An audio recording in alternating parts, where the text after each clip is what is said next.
We're always talking Kentucky, and I get that. But you guys want to hear me talk about it. So, here we are. Another rant, and I'm tired of ranting, and I don't want to do this every weekend. I don't want to do this every podcast. So, here it is.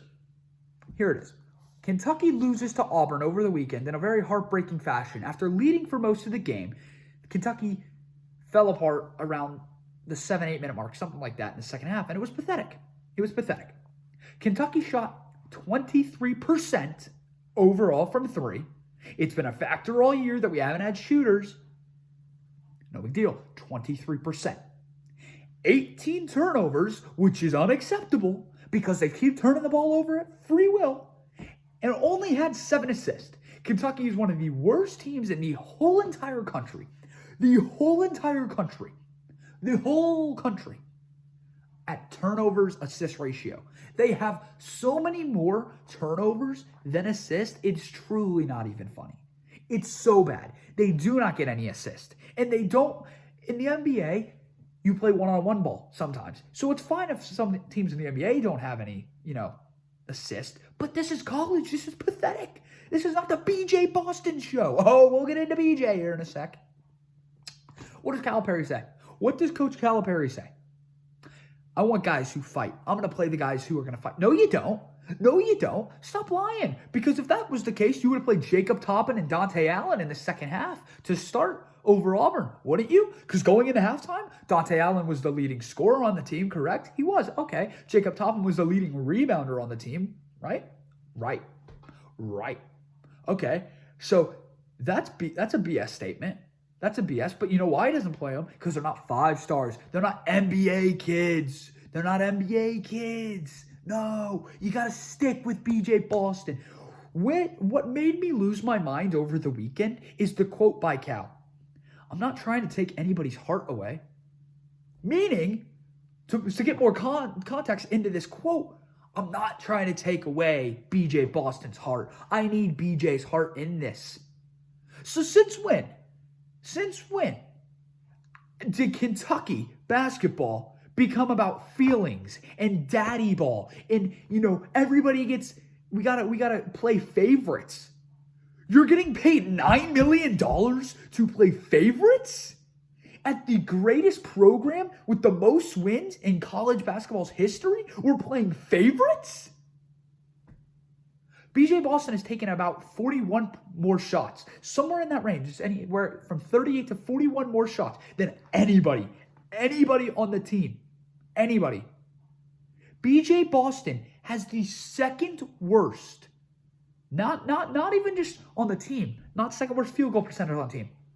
The second worst field goal percentage in Kentucky basketball history.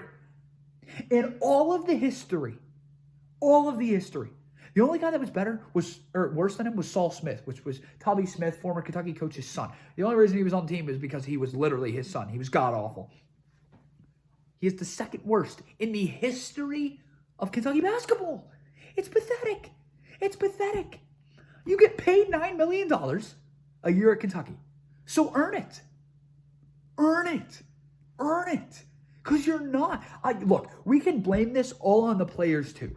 Just not enough heart, not enough effort, not enough this. No, Saturday's loss was on coaching. That was on coaching, and that's a reoccurring factor. You don't start the second half with BJ Boston, who would come at halftime, I believe, had 1 field goal, maybe two, over Dante Allen. Okay? You don't start Olivier Sarr, who is just so hit or miss this year. And what was he Saturday? He was soft. You don't play him over your leading rebounder in that game, Jacob Toppin, who, by the way, going into half, was the second leading scorer behind Dante Allen. Okay? So, if you want to stick to your philosophy and play your stars, do all that, that second half starts, okay, go for it. Why does it take you 7 minutes to get your leading scorer of that game off the bench? That's unexcusable. And then in the post-game press conference, he goes, I had to take Allen out because we drew up stuff for him, but he wouldn't shoot the ball. There's one time after going back and watching it, that, yes, Dante Allen should have shot the ball. Should have shot the ball. The second time that Cal's talking about, no, he had a guy closing in on him on a closeout. He took him on the dribble and made the correct pass. But in Cal's mind, he's only in there to shoot. He said he got beat defensively. 80% of the time, 85%, Dante Allen's good defensively. He's not the best, but he's good. He got taken out one possession because he got beat. But you know what he did? He recovered, and he caused a jump ball that got the ball back in Kentucky's possession. It is pathetic. Another bad coaching decision. What did we do against Alabama? We got rattled. We got ran off the floor because there was just not enough heart. But the lineups were pathetic. Okay?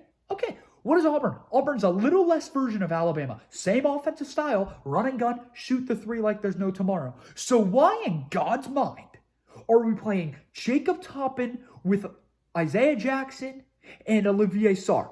Three bigs against a guard-oriented team that's just going to shoot the rock. I'll tell you what, that didn't work. That was pretty pathetic. And it gets tiring at this point. It really does. And it's the same story every time. And I'm getting tired of having to do this week in and week out. But it's got to be said. He's got to get called out. Dante Allen shoots 50% from three this year. BJ Boston shoots 17%. 17%. And you run with him. What does he do? At some point, an NBA scout came out and said, it's time to move on from BJ Boston this year. He's not an NBA player. Not saying in the future he could be better, but this year he's just not an NBA guy, which is true. So if you want to do what's best for the kid, Devin Askew, look at him. Devin Askew was horrible this year at the start of the year. He struggled. He showed his age. He was young. But you know what? I give credit to Devin Askew. He got sent to the bench. And you know what he did? He fought himself back in the starting lineup. He was in the gym. He was grinding. He got better. So why can't you bench BJ Boston? It lit a spark under Devin Askew's ass, did it not? I think so. So why not BJ Boston? I don't understand that. Like, we're playing favorites at Kentucky. And that's not what you can do. You just can't do that. And he does. And it's just like, I don't understand why you do it. And it's frustrating. Calipari has to get better with that. Guys, he's a Hall of Fame coach, okay? He's a Hall of Fame coach. But when you're playing a guy who's shooting 34%, the second worst in the history of Kentucky basketball, over guys that need playing time, it's pathetic.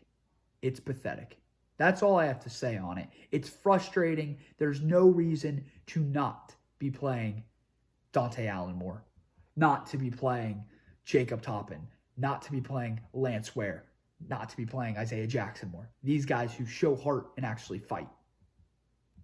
Here's a good thing. We'll end on this. When Dante Allen was on the court, okay, he had the best plus minus. He had a +1, best on the team.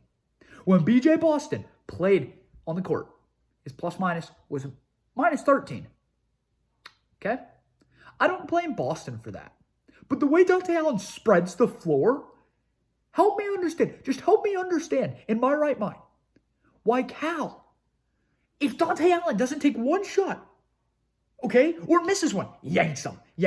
But BJ Boston takes about a gazillion bad shots, and you're not getting taken out. He doesn't get taken out. No, because the leash is insane. It's truly crazy.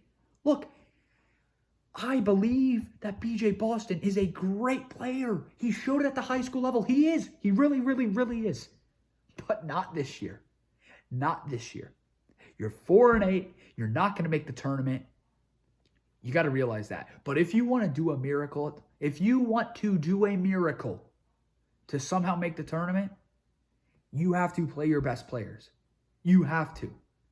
Because right now, nothing against BJ Boston. I'm harping on him. It's just got to be said. He's not one of them. And if you putting him off the bench, it doesn't hurt you. I'm still believing in BJ Boston. Whether it's this year, later in the year, maybe so. But I hope to God he comes back next year. Because that's what he's going to need. And one last thing. We talked about De'Aaron Fox, saying this is a perfect thing. And then we'll move on to the NBA and end the show. De'Aaron Fox basically said in a quote that Calipari doesn't care about winning games. He just cares about getting guys to the league. Is he wrong? Is he wrong? I'll tell you the reason he plays PJ Boston is because he's a 5-star.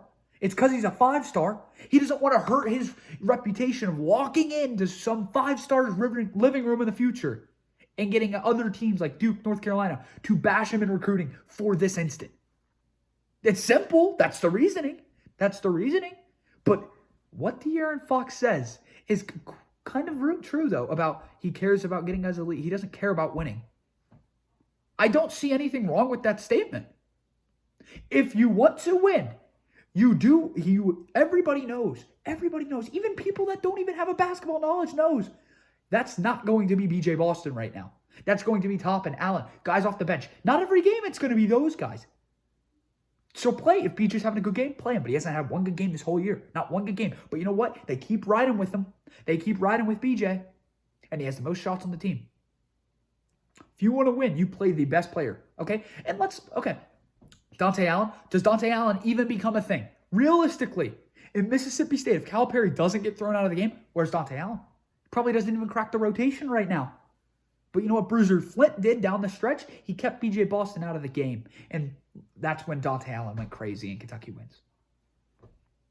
Simple as that. That's the end of the Kentucky rant. I don't want to bash BJ Boston too much. I know I already am. But I believe in the kid. Just keep working. Just keep working. But Calipari, not pleased.